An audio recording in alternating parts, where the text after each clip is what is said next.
Say hey, Yellow Jacket football fans. Welcome to In the Press Box with Coach Clay Stevenson. But before we get to Coach Clay, we have two of the players here from last week's victory over Creekview. And we have to my immediate left is Stowe Morgan, Stover Morgan. We call him Stowe. Is it okay to call you Stowe? That's fine. That's fine with you. And to his left is going to be Jaden Thomason. Jaden, how are you? Good, how are you? Jaden wears number 7, Stowe wears number 13. So if you're like me and you see a lot of numbers, you know, to see a lot of faces, now you know who you're looking at. We were talking, hey, congratulations, guys, on a great victory. Thank you. Yeah, that was Jaden talking. Jaden, it was a good victory, wasn't it? It was a good game. It was really fun. There was a lot of people there. The student section was really active, and it was fun to play in and fun to win. Stowe, do you get to look up into the crowd at times, or your focus is 1,000% on the field? Did you get to see the student section because it was dynamic? Oh yeah, like you look back and you see all those people just cheering for you. It's very like a surreal moment. It was a big crowd, and it was an electric crowd, and the student section dressed in all black with the black helmets. All right, we'll go with Stowe first. You like the black helmets, or was it a big lift for you emotionally? Well, we've been wanting them black helmets since middle school. Like we've been talking about it. And we got them this past week, and everybody's excited about it, and I think it really uplifted the game. Like everybody was excited, and everybody played good too. So. Oh yeah, everybody did play well. Jaden, the black helmets look really dynamic. I was talking to Coach Clay, and he says, now our gold helmets are the main thing, and I'm thinking in the back of my mind, these guys are going to be wanting to wear this black helmet a lot. Oh yeah, we loved them. As soon as we got them, everybody freaked out. Next day of practice, we went out there that morning and we're wearing them, and we were just really excited to get them and excited to get to show them off. When Coach Crosby came in dressed in a uniform and a black helmet, I know you guys were pumped up. But was anybody worried that he was going to lay somebody low? Oh, he was definitely scary to see him come busting through that door. Stowe, can you imagine taking him on in the open field after he catches a pass? I'd be terrified. Yeah, it was a big scene. It was really, really good. So, Jaden, talk to me a little bit about Creekview. Pretty doggone good team. They were good. They're really strong. They're a really good coach. They did what they were supposed to do. But we just played a really good game and we were able to beat them. Stowe, going into the game, I'd seen some highlights of them, and I'm sitting there looking at them. I'm thinking, man, they play like we do. They get after it. Yeah. So it was like that during the game. Yeah, like they were coached pretty well. Like they were smart and they read a lot of our plays. But yeah, we came out there and played the second half. So you go into the halftime, you're down 7-0. It's been a scoreless game until the quarterback reels off that big, long 70-plus yard run to get him down to near the goal line. They go in with a 7-0 lead with about 30-plus seconds left in the half. So when you go in at halftime, what are you all saying to each other without, keep it clean, but what are you all saying to each other at halftime? Mainly to get it together. Like we were playing pretty sloppy first half, and then we came back, get our stuff together. We got some good drives and scored some touchdowns. Jaden, pretty much the same thing, or? Yeah, we knew we had to do our job. We knew that we weren't playing as good as we could, and we were still in the game. So we knew if we played how we knew we could, we would be able to win that game. So a lot of confidence coming out for second half. I'd say so. And then the second half starts, and we score on the first play of the third quarter, and now it's a 7-7 ball game. I'm thinking you guys are pretty jacked up. You're thinking, yeah, we're going to take this over. What do you think, Jaden? Yeah, that gave us a lot of momentum, and I think it really was a big turning point in the game for us, especially. Both of you play in the back end of the defense a lot, correct? Yes, sir. Jaden, tell people where normally you play defensively. I play corner. And Stowe? Safety. So you're in the back end of the defense.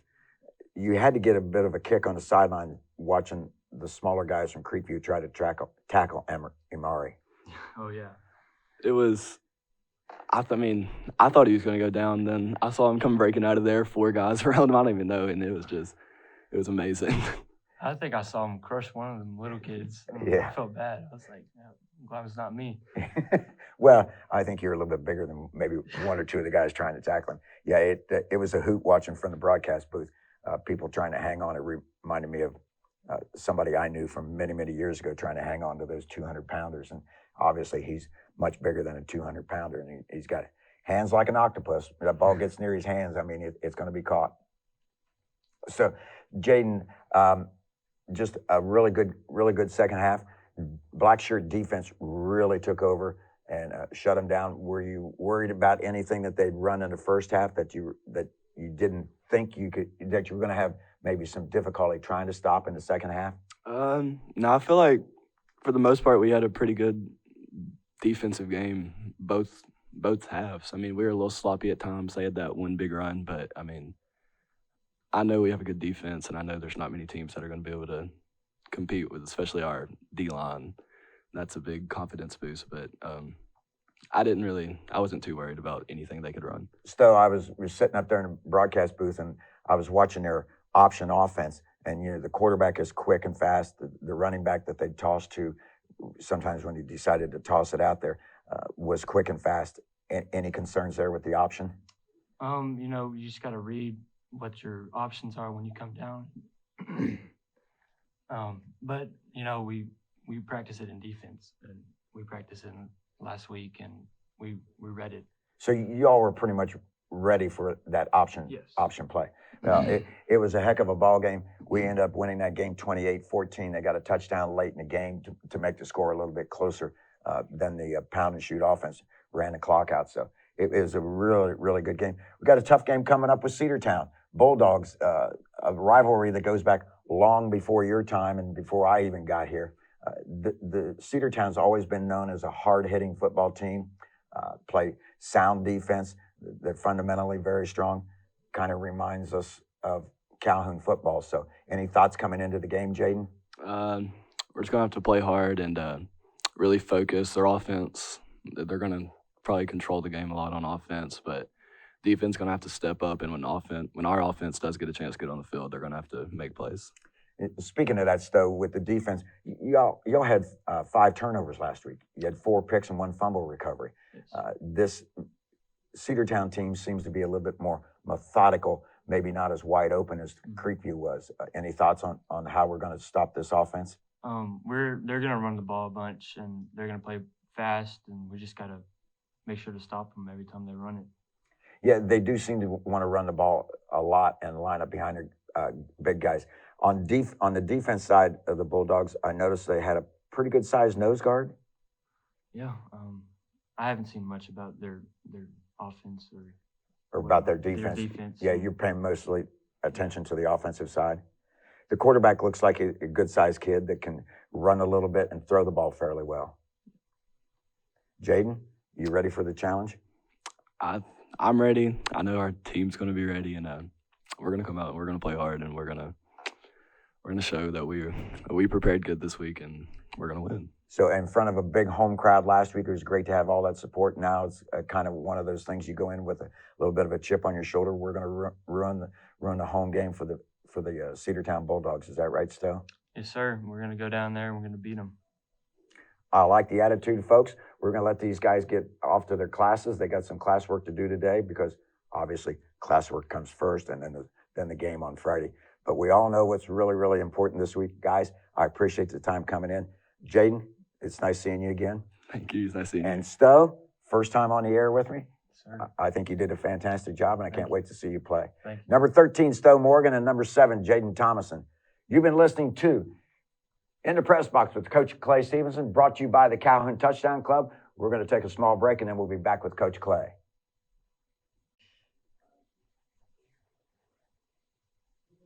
Say hey, Yellow Jacket football fans. Welcome to In the Press Box with Coach Clay Stevenson. And Coach, congratulations on a big victory. And by the way, In the Press Box with Coach Clay is being brought to you by the Calhoun Touchdown Club. And once again, congratulations on a hard-earned, well-earned victory over a very good Creekview 6A team. Yes, it was. It was a very good win, very good night. Having youth night, having the kids there. It was a good atmosphere. The crowd was into it. The student section was huge. Yeah. The band sounded great. Cheerleaders were great. And the second half was great as well. So that's the half that you want to pull away, and that's what we did. Yes, people asked me at halftime, were you worried? And I said, it's been my experience for a long time that we play 2 halves, and Calhoun won the second half decisively. Yeah, a few things may or may not have gotten broken at halftime, but nothing that we couldn't get some duct tape and get it fixed, some glue and get it fixed. So I was good after the game, but halftime it got a little dicey. We had 83 yards rushing. We had 255 yards passing. We were able to stifle their passing game. Creekview had a good rush game. But overall, the black shirt defense did a good job of keeping this offense in check. Yeah, the defense played really well. They played Yes. hard. They gave up a couple of big plays on a long run and a long pass. And other than that, they played really well. Yeah, I thought it was a very, very good effort. Offensively, we were able to throw for 255 yards. We had Caden Williams ended up the game rushing 19 carries for 103 yards. So when we look at the rushing stats, folks, you have to subtract the sacks that come in, so that holds down the total game rushing stats. But Hall's Hogs seem to be maturing right now. I don't know who the starters are going to be against Cedartown, but we seem to have a bit of a rhythm of who we want to start, who we want to bring in at certain points of the game and get back at it. Yeah, they played well. They gave Trey a bunch of time. And Trey did a good job with his feet a couple times and moving out of the pocket, but they gave him time to throw, and then the run lanes were there late, and Caden did a great job, played extremely hard, and topped the 100-yard mark. So it was a good team effort. Yeah, when you top that century mark with one running back, it's a big deal. I think Hall's Hogs and Caden wore their defense out. That last touchdown run that Caden had was just determination, will. There was a nice hole there. He got that 3-4 yards, but then they were just bouncing off. Yeah, that last drive was big because you've got to be able to run the ball in a 4-minute offense when you're trying to bleed the clock out.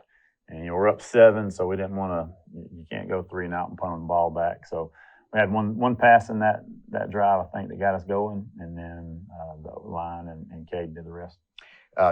I thought Isaac Green almost made a mistake again. I thought Isaac did a good job of punting. He had 6 punts for a 39-yard average. You'll take that every week. Absolutely. He was punting the ball really well on Friday. Receiving game, once again, we highlighted Imari, 6 catches, 124 yards. But you look up and down, we had 5 receivers with catches, 3, 2, 2, 1, and 6 with Imari. I thought Trey did a good job of spreading the ball around. Hall's Hogs gave him opportunities, particularly in his second half, where he was able to step up into the pocket. And when Trey does that, that arm becomes something to behold. What Trey's doing right now is he's seeing the field really well. We're able to call routes, and sometimes he's getting to his fourth progression on it. So with his improvement in that area, it opens up a lot of things. So he's playing really well, and the receivers, like you said, we had some trouble early with some drops, but overall, I feel like the quarterback and the receivers were in sync for the most part, and ended up hitting a couple big plays, and that's what they were giving us. They were giving us one-on-ones, and it was up to Trey and the receivers to hit those, and we finally did it in the second half. Yeah, they did really well. The pound and shoot offense was good, but let's get back to this black shirt defense. Coach Morrow has to be very happy with it.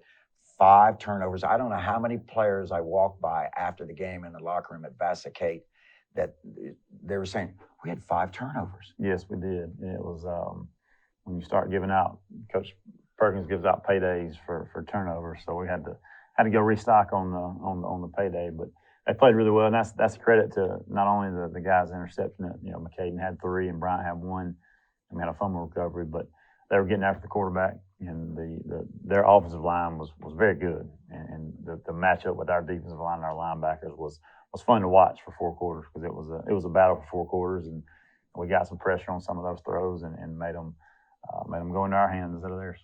I think I went to bed early Saturday morning with the visions of number 55 from Creekview still in my mind. It's just amazing how our defensive front and linebackers was able to control this kid, because obviously nobody has blocked our nose guard yet this year. Yeah, we're 3 games in and nobody's blocking, but 55 gave me nightmares. What they did is, Gregory has always been making plays, so yeah. if you go back and watch, they had 2 or 3 sometime guys assigned to him, which which is fine. You know, that opens up the lanes for the linebackers, and the linebackers stepped up and played well also. So it's kind of a whole, everything goes hand in hand. You know, if the defensive line does what they're supposed to do, even though they may not make the play, the linebackers should be right there ready to Yeah, fill in. I go up and down our defensive starters, and I can just mention, obviously Christian Gregory's getting a lot of attention, but Sager Quinn and Montez Bird on the defensive line are doing really well. Ben Williams had another big game at middle linebacker. Alec Upshaw, Jacob Schuler, Isaac Green. I mean, the defensive secondary with Arnold, McCaden Griffin with 3 picks. So I guess this is a time where we go into talk about players of the game, because it's hard to not ignore McCaden. Yeah, no, offensive player of the week was Trey. Trey had some really good throws there late and helped us pull away. And then McCaden Griffin was defensive player of the week, had 3 interceptions and just about had the 4th pick six. He read the route perfectly, and but 3 interceptions is big. And Brian added the other one. Hog of the week was Christopher Ellis. He graded out the highest. Special teams player of the week was Justin Beasley. And if you look at it, the way we described it is, every 10 yards that he can get, that's a first down that the offense doesn't have to get. And I think he got, 60, maybe 70 yards, even with the penalty. You rewind back to Blessed Trinity. Remember that one, and the ball kept rolling and rolling. We lost 70 or 80 yards. So that's a huge difference in a game that you don't necessarily think about when you're watching it. But you go back and start adding up yards, and yards turns into field position, and field position turns into points. So all the things that we did not do game 1, we did much better game 3. So that's definitely an improvement in that area. When he lined up to receive the first punt, I said on the air, and he's not very deep, but he knew what he was doing, and so it worked out good. Just to back up what you were saying, go ahead. Yeah, heart speed was Isaac Green. He's one of those that he can play any position. He can play any position on offense and defense. Yes. So adds a lot to the team right now. He's been a good leader for us. Extra mile was Cohen Chadwick. He chased down that quarterback on the long run. Yes, he did. Let us play another day. And they ended up scoring on that drive, but you never know when that play is going to come. And he stepped up there and made it, and gave us another down. That's all you want from defense. You can just keep making them snap the ball again. You got a chance to either get a turnover or get a stop. Yes, absolutely. That's the second game in a row where a DB has run down an opposing player to keep him out of the end zone, to make him run snaps. And Brian Arnold's interception gives him 3 on the season, so he's tied with McCaden for the team lead with 3 apiece. McCaden just got all of his in one game. Our plus turnover margin, I think, is up to 6 now after 3 games. So if you're going to average a +2 in turnover margin for the rest of the season, you'll be a happy camper. No doubt. That's you're still in possessions every time you get a chance to get the ball. Yeah, it just does really, really well. Let's see. I think we covered everything on the offensive side. We better start talking about this Cedartown team. Folks, don't be misled by their 1-2 record. No, heck no. They're a solid football team, very well coached, very physical. They and they've got a lot of pride in that program. So losing 2 in a row, I've tried to preach to the kids all week of don't look at the record. We know they're going to be ready to play. They're going to be jacked up playing at home, playing against Calhoun. They're going to bring their A game, and we've got to make sure we're matching their intensity, because they're going to come out with their hair on fire and playing hard like they always have. But a little bit extra edge when you've lost 2 games in a row. We know most of their coaches there, and we know what kind of coaches they are. So it's going to be a knockdown drag out for sure. Yeah, every time, whenever I think of Cedartown Calhoun, I think of that victory we had at their place just 2 or 3 years ago. Was it 14-7? Yes, it was close. I mean, we scored on a screen. Jerry we had a little screen pass that we scored late on to separate. But it was a slobber knocker the whole game by both sides. Yes, it was. It was so physical. Mm-hmm. It was just unbelievable. And that's what you anticipate when you go up against him. Coach Abrams is going to have his team ready. And like you said, they are going to be fired up. Their last 2 losses, as Coach Clay referred to, that they've lost 2 in a row, they lost to a very good Callaway team, which is obviously a very athletic team, always are. And then they lost to a larger classification school, Sequoia, which is either 6 or 7A. I can't remember. Yeah, and I won't say their two best players, but probably two of their best players didn't play last week. So all that is we've tried to put that in not Rearview on our mirror. radar at all, because they are going to be ready to play, and they, like you said, they are a very physical team that they want to control the ball on offense. They're probably going to wait around in the huddle and break the huddle real fast and run a play late. They wanted to limit our possessions on offense by, they'll take 3 or 4 yards every time. So we got to make sure that we match their sense of urgency and their energy early, and then offensively we got to take advantage when we get it, because we may not get it as many possessions as we're used to. Yes. Normally you get 11, 12, 13 possessions a game, and if that gets cut down to 9, when you look at the analytics of it, the chance of scoring goes way down. So we know we got to play well. We got to play one of our best football games of the year, and I'm looking forward to getting kicked off for sure. But we got to make sure we're ready to play. Health-wise, where do we stand? We're good. We're good. Brooks Brandon is close to giving it a shot again. I thought he was going to play last week. Yeah. I mean, he was itching. Yeah. Had a couple out this week for various things, but we should be good to go Friday. Yeah, pretty close to 100%. And like you said, they're going to welcome back a couple of their players that didn't play last week. And it's going to be a slobber knocker type of affair. And this is going to be two teams that really get after it. You brought up a very interesting point, and I hope the fans realize this. Cedartown is going to try to limit our possessions by running that play clock.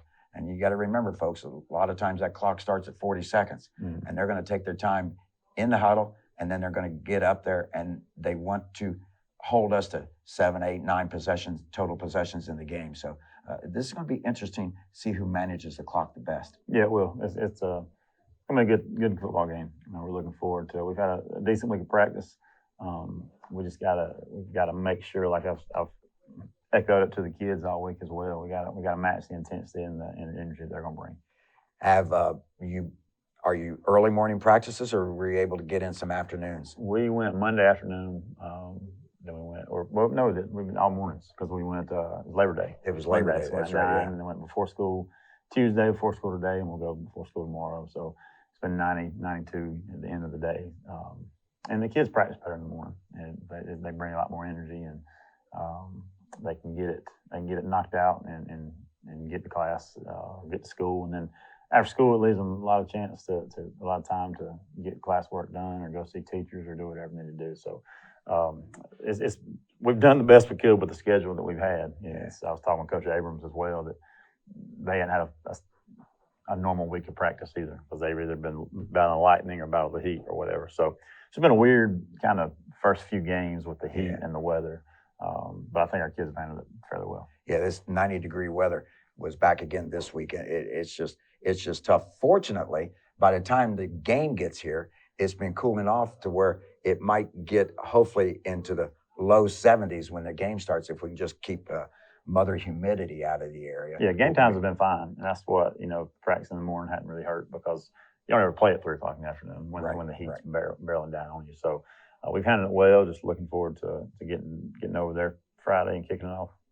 Any pregame hints for the fans on what color helmets we're going to be wearing, or I don't know. Kind of leave that.